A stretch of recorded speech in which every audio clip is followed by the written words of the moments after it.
Hello my dear friends, कैसे हैं सभी। आई होप सभी अच्छे हैं। स्वागत है आपका मेरे चैनल जीवा ऑनलाइन कोचिंग क्लासेस में। सब्जेक्ट हिस्ट्री क्लास 7th और चैप्टर नंबर 6। नाम है हमारे चैप्टर का नगर व्यापारी और शिल्पी जन।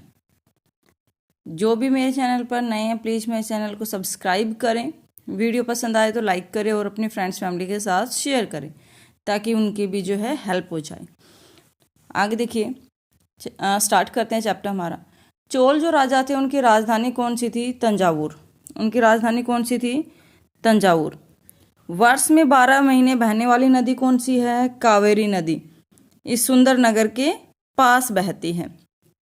नगर के लिए जल की आपूर्ति कुओं और तालाबों से होती है। यानी उस नगर को, तंजावुर जो नगर है उसकी जो जल है उसकी पूर्ति कहाँ से होती है? कुएं और तालाबों से।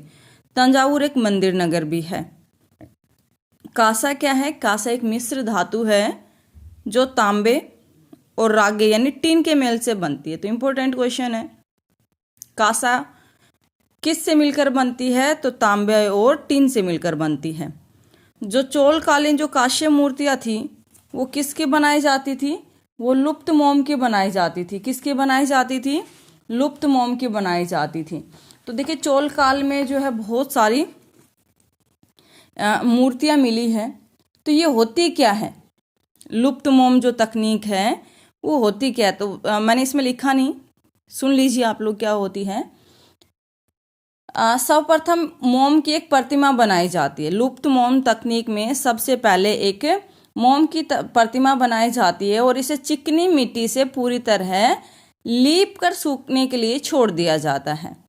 यानी सबसे पहले मोम की बनाई जाती है, फिर इसको चिकनी मिट्टी जो होती है इसे पूरी तरह लीप कर सूखने के लिए छोड़ दिया जाता है। और जब ये पूरी तरह सूख जाती है तो उसे गर्म किया जाता है और उसकी मिट्टी के आवरण में एक छोटा सा छेद बनाकर उस छेद के रास्ते सारा पिघला हुआ मोम जो है बाहर निकाल लिया जाता है। पहले मोम की बनाई जाती है। मोम की मूर्ति बनाने के बाद उसके चारों तरफ बाहर से चिकनी मिट्टी लगा दी जाती है। उसके लिए को सूखने के लिए छोड़ दिया जाता है। जब वो सूख जाती है तो उसमें मिट्टी का एक छेद छोड़ दिया जाता है। वहां से उस मोम को जो है पिघलाया जाता है। जब वो गर्म हो जाता है तो वो सारा जो रास्ता जो पिघला हुआ मोम जो है बाहर आ जाता है। जो मिट्टी का जो रास्ता जो छेद छोड़ा हुआ था ना वहां से फिर चिकनी मिट्टी के खाली सांचे में, यानी जो चिकनी मिट्टी जो बच गई थी बाहर जो हमने लगाई थी, खाली सांचे में उसी छेद के रास्ते पिघली हुई धातु भर दी जाती थी। जब वह धातु ठंडी होकर ठोस हो जाती थी तो चिकनी मिट्टी के आवरण को सावधानी पूर्वक हटा दिया जाता था और उसमें से निकली प्रतिमा को साफ करके चमका दिया जाता था। तो ये होती है लुप्त मोम तकनीक। आई होप आपको समझ में आ गई होगी।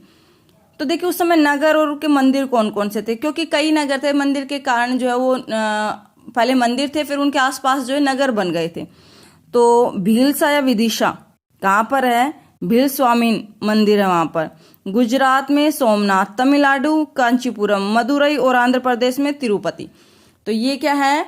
ये मंदिर थे वहां पर जो है फिर धीरे धीरे वहां पर नगर बसना स्टार्ट हो गया था। तीर्थ स्थल भी धीरे धीरे नगरों के रूप में विकसित हो गए थे। जैसे वृंदावन कहाँ पर है? यूपी।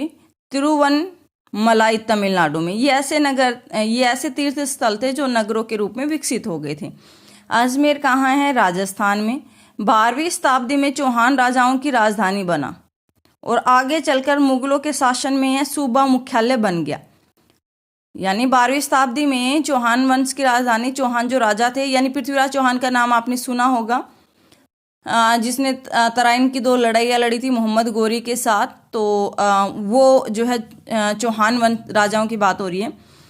उनकी राजधानी था और आगे चलकर ये सूबा मुख्यालय बन गया। सुप्रसिद्ध सूफी संत ख्वाजा मुउद्दीन चिश्ती जो है यहाँ पर 12वीं शताब्दी में आकर बस गए थे। कहाँ पर? अजमेर में। पुष्कर सरोवर कहाँ है? Important question. अजमेर में है। अजमेर कहाँ? राजस्थान में। मंडपिका ये क्या होती है? वर्तमान में जो बाद में से मंडी बोला जाने लगा, जहाँ पर जो है जो लोग होते थे उनकी जो उपज होती थी कृषि से उनको बेचने के लिए आते थे। तो वहां पर यानी जहां पर वो उपज बेचने के लिए आते थे वहां पर ऐसी गलियां होती थी जहां दुकानें और बाजार थे। ऐसी गलियां होती थी जहां दुकानें और बाजार थे जिन्हें हट और बाद में क्या कहा जाने लगा? हाट कहा जाने लगा। अब दो तरह के व्यापारी होते हैं, पहले भी होते थे, अब भी होते हैं, छोटे और बड़े व्यापारी। तो सबसे पहले व्यापारी कई तरह के होते हैं। व्यापारी कई व्यापारी विशेष रूप से घोड़ों के व्यापारी अपने संघ बनाते थे, जिनका एक मुखिया होता था, और उन्हीं की मर्जी से क्या किया जाता था, घोड़ों वगैरह को जो है उनका जो मुखिया होता था, और वह मुखिया उनकी ओर से घोड़े खरीदने के इच्छुक योद्धाओं से बात करता था। तो आई होप आपको क्लास पसंद आई होगी। पसंद आई हो तो मेक श्योर मेरे चैनल को सब्सक्राइब करें, वीडियो पसंद आए तो लाइक करें और शेयर करें।